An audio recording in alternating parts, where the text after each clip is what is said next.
Hello, my name is Lisa Campbell-Smith and I'll be doing my presentation on the effects of mold. The contents of this presentation will include my introduction, the common types of indoor mold, sampling methods, mechanism of exposure, health effects, monitoring methods, prevention plans, remediation, my summary, a little bit of additional information, and of course my references. Introduction, which is slide 3. Molds belong to the kingdom fungi and are present almost everywhere. Mold does not need sunlight to thrive. They receive the nutrients from the organic substances on which they grow, provided that oxygen and moisture are at hand. Molds develop best in environments that are warm, moist, and humid. Molds reproduce asexually through spores, which can survive for long periods under harsh conditions, and they will remain dormant until suitable conditions arise and the new mold can grow. Molds are considered heterotrophs, meaning they get their nutrients from the surrounding environment. Unfortunately, that does cause them to destroy whatever it is that they're growing on. There are numerous types of mold, and they're found in all kinds of environments, and they're virtually impossible to get rid of. The problems with mold usually come in when they grow indoors, and people with sensitivities to them are exposed. Slide 4. There are 4 common types of indoor molds. Of course, there are thousands of molds worldwide, but there are 4 common types of indoor molds. The first being Cladosporium. There's Penicillium, Alternaria, Aspergillus. There's 3 forms of toxic mold, Aspergillus, of course, Penicillium, and Stachybotrys. These molds are usually harmless, but in large quantities in certain conditions, like I just previously mentioned, the immunosuppressed and people who have respiratory illnesses, these molds can cause some serious problems.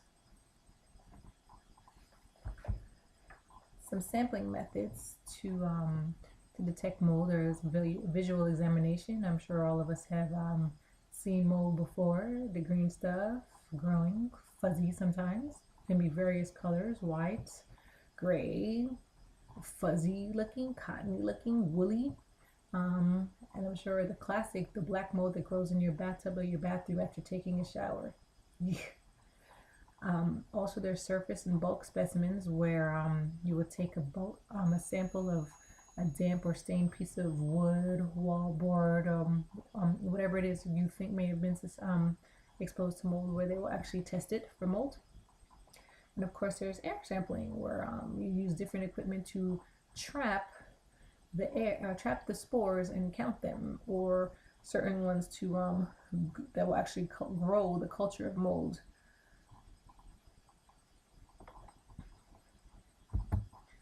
Slide 6 is we're on the mechanism of exposure.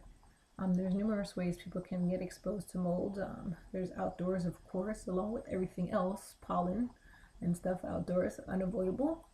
There's a workplace. Believe it or not, mold does like to grow in air conditioning units and the ducts, and any place where there's a leak on the surface of those wonderful ceiling tiles that we have at our jobs. I know I have them at my job. If there's a leak, mold can grow on the back side of that where I can't see it, or you can't see it. Of course, in your home, there's places you have an air conditioning unit and a heating system in your house. You have a shower. Mold loves to grow there if it's moist and there's oxygen and it has a nice compost to grow on. It's there. Poor ventilation of buildings, both commercial and residential, allows for mold growth when there's no moisture. When there's moisture available and heating and air conditioning systems are being used. So it's important to check your AC unit, make sure it's not leaking anywhere where there may be leaks or condensations. You should check, because it makes it optimal growing conditions for mold. Health effects, which is slide 7. There are 4 kinds of disease-causing mechanisms that molds are linked to. You have immunological reactions that can cause your typical allergic rhinitis, your allergic asthma. You can have a hypersensitivity pneumonitis or extrinsic allergic alveolitis, which is issues with your lungs, your actual alveoli, where the air and oxygen exchange takes place in your lungs. Allergic bronchopulmonary aspergillosis, where the aspergillium actually gets in there and causes problems. Allergic fungal sinusitis. There's toxicity due to mycotoxins. Some molds can produce harmful toxic substances that extracellularly is a byproduct. Not all of them do, but some do, which can cause serious issues. There's plenty of them around. Some are used in for medicinal purposes, such as penicillin. Health effects continued. We're on slide 8. Mold exposure can also cause infections, such as skin infections. When it gets on your skin, it can cause problems, rash. You can get flu-like symptoms. So sometimes you think you have a common cold or a flu, and you may not have that. It may actually be mold exposure, and in some cases, pneumonia. Mold exposure also causes irritation. Some fungus produce volatile organic compounds, VOCs, which can irritate your eyes, your nose, your throat, and cause headaches and fatigue. A lot of times, molds are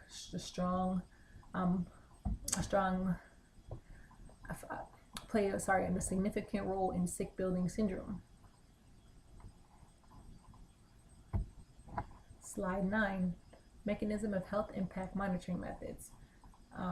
There's no set way of determining if you've been exposed to mold. The EPA currently does not have any regulations controlling the amount of spores that are in the air. Therefore, there's no set way of monitoring if you've been exposed to too much. Some ways to kind of alert you or your physician that you have been exposed to mold is doing physiological monitoring by checking the white blood cell counts, which they check your T cells, but it only lets you know you've been exposed, but it can't tell you if it's necessarily mold or something else.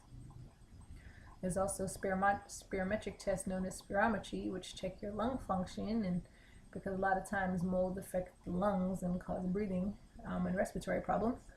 Or skin prick tests, which are pretty much allergy testing, where they put a little mold compound in your skin and see if you have any kind of reaction to it. Then they know that you're allergic and you have been exposed.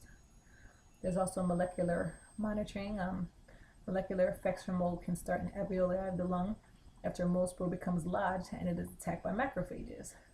The mycotoxins that are produced by these molds can cause disruption of the cell and interfere with its vital processes, which causes issues for you and me like inflammation, irritation, the fatigue, the flu-like symptoms, because your body's trying to fight it off.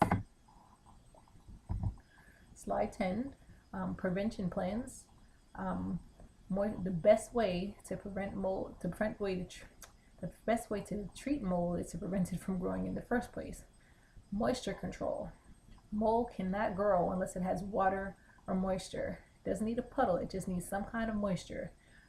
The best way to combat this is to keep humidity levels as low as possible, no higher than 50% all day long, in which if you do have use an air conditioner and a humidifier during humid months, you should also check if you have a humidifier that the humidity level is staying 50% or lower. Be sure the building has adequate ventilation, including exhaust fans. So for those of us who have those bathrooms that don't have windows and we don't have the little exhaust fan to pull out the moisture hanging in the air is enough to allow mold to grow. That is why we have it in our bathrooms. Also, if you're painting, you should try to add mold inhibitors to paints before this application to prevent the mold from growing on your walls or your wallpaper and stuff like that. And another prevention plan is not to carpet bathrooms or basements. Of course, bathrooms for the obvious, the moisture hanging in there, and basements for the same reason. They're usually dark and damp and they usually smell musky or moldy. Ta-da! Mold is probably growing there. And you should always remove or replace previously soaked carpets and upholstery. So if you had a little flood and your carpet was wet and you didn't dry it, chances are the mold will grow there because it can grow on the underside of the carpet in the little padding. Because remember, again, mold spores are everywhere. They're there probably before you put the carpet down, and they'll sit there until a suitable condition occurs for them to grow. Slide 11, the Relative Moldiness Index. It was created by EPA research biologist Stephen Vesper and colleagues through a series of experiments for predicting mold exposure risks. It took 15 years of work to create this index. It is used to indicate the amount of water damage in the building, providing more accurate exposure information that may help to predict public health problems. Remediation methods, slide 12. Remediation basically is you want to get rid of the mold and avoid human exposure and destruction to building materials and furnishings. EPA's Mold Remediation in Schools and Commercial Buildings is a 56-page document published in 2008 with guidelines discussing the remediation and cleanup of mold and moisture problems in schools and commercial buildings. It is basically for commercial buildings, not homes, people who have a mold exposure, a mold growth, and don't know where to begin to clean it up. It helps let them know if it's a job that they can do themselves or if they have to hire professional people to get it done for them. Of course, cleanup, it can be done by you, yourself, or just one individual if the area is less than 10 square feet. Usually when it's bigger than that, you want to get a professional to come in because you don't want to aggravate the mold and release the spores, which you can inhale and, of course, cause irritation, allergic rhinitis, sinusitis, bronchitis, pneumonia, all that wonderful stuff that we don't want. Basically, if you can, you want to scrub the mold off a hard surface with detergent and water, and then make sure it is dry completely. Absorbent or porous materials such as ceiling tiles and carpet may have to be thrown away completely if they become moldy. You want to avoid exposing yourself and others, and do not paint or caulk moldy surfaces. I was guilty of this. I saw it in my bathroom one day, and I tried to take a little bleach spray and clean it, and then I tried to cork over it. Well, lo and behold, it grew right back and right through the corking. So you want to get rid of it first. Make sure it's dry, and then paint or caulk or whatever it is that you're trying to do. Also, what to wear. It's important when you're getting rid of mold to protect yourself. You don't want to inhale this stuff. So an N95 respirator is used to limit the airborne mold exposure. You want to wear gloves that extend to the middle of the forearm if you're going to be cleaning and scrubbing, and wear goggles that do not have ventilation holes again because you don't want to get in your eye to irritate. Hidden mold. If a building smells moldy or is known to have had water damage, chances are there is mold growing somewhere in there. So, places to look. You can peel a piece of the wallpaper back and check the back side of the wall of wallpaper. Sometimes it grows on the back side of drywall that you can't see. Paneling, the top side of ceiling tiles, as I mentioned earlier. The underside of carpets and pads. Sometimes it's inside walls, around pipes that are leaking or that are condensed. Surface of walls behind furniture, and roofing materials above ceiling tiles. So if you have a leak in your ceiling or your roof, chances are mold will be growing there if it's not dry. The best thing to do is dry an area that's wet within 48 hours because that's how long it takes mold to start taking hold and growing. Summary, which is slide 14. Mold is virtually impossible to get rid of, especially because of the spores they produce. Eliminating the ideal conditions in which they grow is the best way to prevent mold from occurring in the first place. In the event that mold is found, it is important that the moisture problem is completely corrected and that all mold is killed and removed. So basically, there's no point in cleaning up the mold if you don't fix the source of the problem. For example, there's no need to scrub your bathroom clean and repaint it if you don't find out the source of the humidity.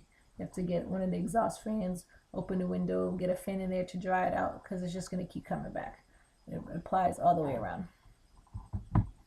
Also, mold can cause adverse health effects in people, especially those who are asthmatic, allergic to mold, or whose immune systems are compromised. Repeated mold exposure can aggravate conditions such as asthma and bronchitis. Mold also causes physical damage to whatever it's growing on because it uses it as a food source.